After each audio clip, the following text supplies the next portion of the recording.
Just moments ago, I spoke with George W. Bush and congratulated him on becoming the 43rd President of the United States. And I promised him that I wouldn't call him back this time. I offered to meet with him as soon as possible so that we can start to heal the divisions of the campaign and the contest through which we've just passed. Almost a century and a half ago, Senator Stephen Douglas told Abraham Lincoln, who had just defeated him for the presidency, "Partisan feeling must yield to patriotism." I'm with you, Mr. President, and God bless you. Well, in that same spirit, I say to President-elect Bush that what remains of partisan rancor must now be put aside, and may God bless his stewardship of this country. Neither he nor I anticipated this long and difficult road. Certainly neither of us wanted it to happen. Yet it came, and now it has ended, resolved as it must be resolved through the honored institutions of our democracy. Over the library of one of our great law schools is inscribed the motto, "Not under man, but under God and law." That's the ruling principle of American freedom, the source of our democratic liberties. I've tried to make it my guide throughout this contest, as it has guided America's deliberations of all the complex issues of the past 5 weeks. Now the U.S. Supreme Court has spoken. Let there be no doubt. While I strongly disagree with the court's decision, I accept it.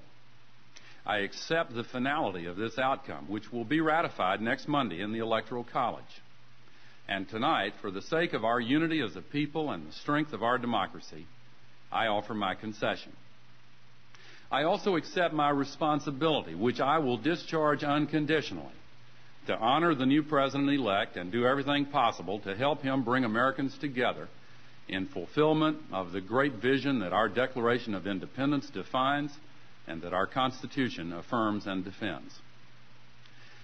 Let me say how grateful I am to all those who supported me and supported the cause for which we have fought. Tipper and I feel a deep gratitude to Joe and Hadassah Lieberman, who brought passion and high purpose to our partnership and opened new doors, not just for our campaign, but for our country. This has been an extraordinary election. But in one of God's unforeseen paths, this belatedly broken impasse can point us all to a new common ground. For its very closeness can serve to remind us that we are one people with a shared history and a shared destiny.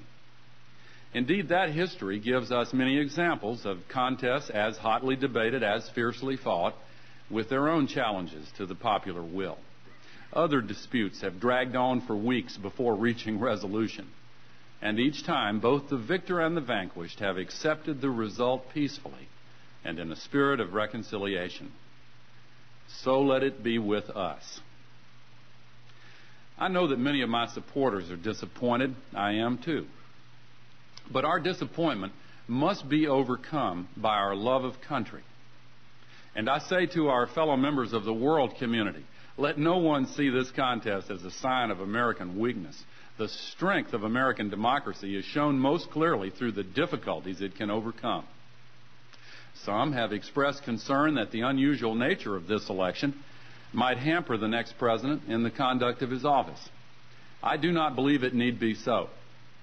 President-elect Bush inherits a nation whose citizens will be ready to assist him in the conduct of his large responsibilities. I personally will be at his disposal, and I call on all Americans. I particularly urge all who stood with us to unite behind our next president. This is America.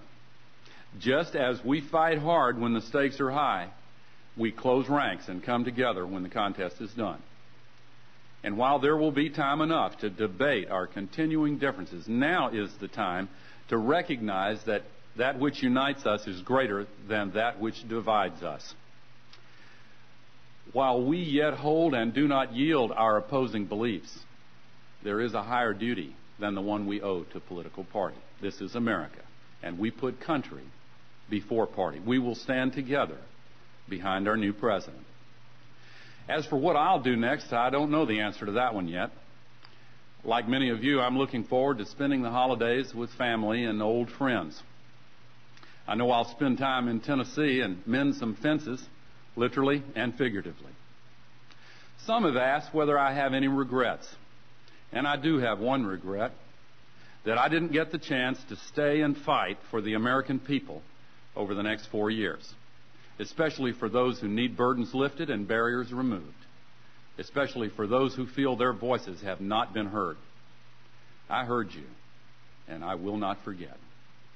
I've seen America in this campaign, and I like what I see.